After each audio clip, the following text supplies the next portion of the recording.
ಎಲ್ಲರೂ ಚೆನ್ನಾಗಿದ್ದೀರಾ ಅನ್ಕೊಂಡಿದ್ದೀನಿ. ರೀಸೆಂಟ್ ಆಗಿ ನಮ್ಮ ಫ್ಯಾಮಿಲಿ ಒಟ್ಟಿಗೆ ರಾಮೇಶ್ವರಂ ಹೋಗಿದ್ದಾಗ ಅಲ್ಲಿಂದ ಸರಿಸುಮಾರು 10 ಕಿಲೋಮೀಟರ್ ದೂರದಲ್ಲಿರುವ ಶ್ರೀ ಆದಿ ಜಗನ್ನಾಥ ಟೆಂಪಲ್ಗೆ ವಿಸಿಟ್ ಮಾಡಿದ್ವಿ. ಈ ದೇವಸ್ಥಾನದ ವಿಶೇಷ ಏನಂದ್ರೆ ವೈಷ್ಣವರ 108 ದಿವ್ಯ ದೇಶಗಳಲ್ಲಿ ಪ್ರಮುಖವಾಗಿದೆ. ಇಲ್ಲಿನ ಮತ್ತೊಂದು ವಿಶೇಷ ಏನಂದ್ರೆ ಶ್ರೀಮನ್ನಾರಾಯಣ ಜೊತೆಗೆ ಶ್ರೀರಾಮನು ಹುಲ್ಲಿನ ಮೇಲೆ ಮಲಗಿರುವ ರೀತಿಯಲ್ಲಿ ದರ್ಶನ ನೀಡ್ತಾರೆ.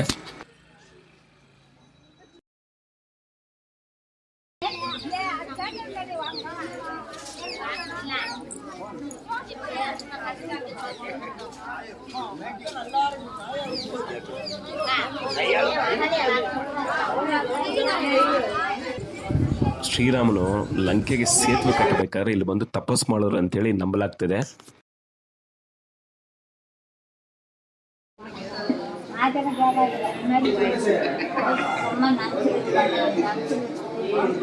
ಸುಮಾರು 2000 ವರ್ಷ ಹಳೆ ದೇವಸ್ಥಾನ ಅಂತ ಹೇಳ್ತಾರೆ. ನೀವು ಗೋಡೆಲ್ಲ ನೋಡ್ಬೋದು, ತುಂಬಾ ಹಳೆ ದೇವಸ್ಥಾನ ಇದು.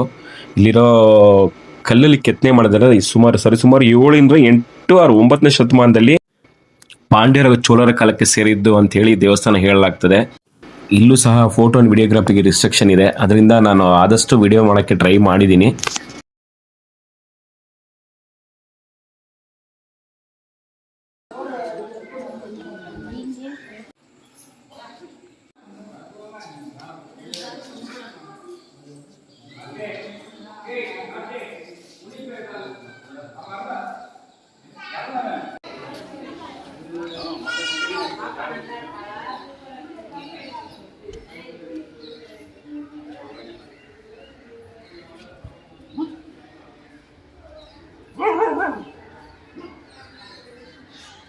ನೀವು ಯಾವಾಗಾದ್ರೂ ರಾಮೇಶ್ವರಂ ಕಡೆ ಬಂದರೆ ಖಂಡಿತ ಈ ದೇವಸ್ಥಾನ ವಿಸಿಟ್ ಮಾಡಿ. ತುಂಬ ಹಳೆ ದೇವಸ್ಥಾನ, ತುಂಬ ಪುರಾತನವಾದ ದೇವಸ್ಥಾನ.